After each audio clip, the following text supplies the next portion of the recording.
అనగనగా ఒక ఊరిలో ఒక చాకలివాడు ఉండేవాడు. చాకలివాడికి నమ్మకమైన కుక్క, కష్టపడే గాడిద ఉండేవి. గాడిద చాలా కష్టపడేది. అది తెల్లవారుజామునే లేచి తన వీపుపై భారీ బట్టల మూటను మోసుకొని గ్రామం అంతా తిరిగేది. అది ఎంతో బాధ్యతతో, విశ్వాసంతో తన యజమాని కోసం పనిచేసేది. మరియు కుక్క చాకలివాడి ఇంటికి కాపలాగా ఉండేది.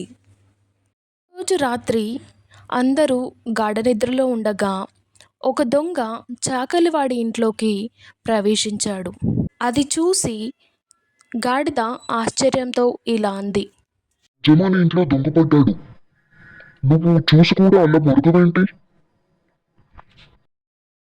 అప్పుడు ఆ కుక్క నిర్లక్ష్యంతో ఇలా అంది. మన యజమాని అసలు మనల్ని పట్టించుకోవడమే లేదు. నాకు అసలు సరిగ్గా తిండి పెట్టడం లేదు. నేనెందుకు మురగాలి? నువ్వే చెప్పు.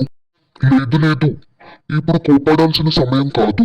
మనం మన యజమాని ఇంటిని కాపాడాలి అని ఆ గాడిద తన యజమాని ఇంటిని కాపాడడానికి గట్టిగా మొరిగింది. అందరూ నిద్రలేచేసరికి దొంగ లేకపోవడంతో చాకలివాడికి చాలా కోపం వచ్చింది.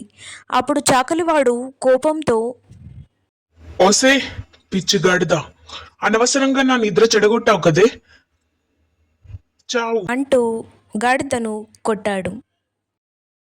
గాడిద చాలా బాధపడింది. అప్పుడు ఆ గాడిదకి ఒక విషయం చాలా బాగా అర్థమైంది. ఎవరి పని వారే చేయాలి అని. ఈ కథ నీతేంటంటే, ఎవరి పని వారే చేయాలి. వేరే వాళ్ళ పని కూడా మనమే చేయాలని అనుకుంటే తలవంపులే కానీ ఎలాంటి ప్రయోజనం ఉండదు. Taking too much responsibility for everything only exhaust your heart.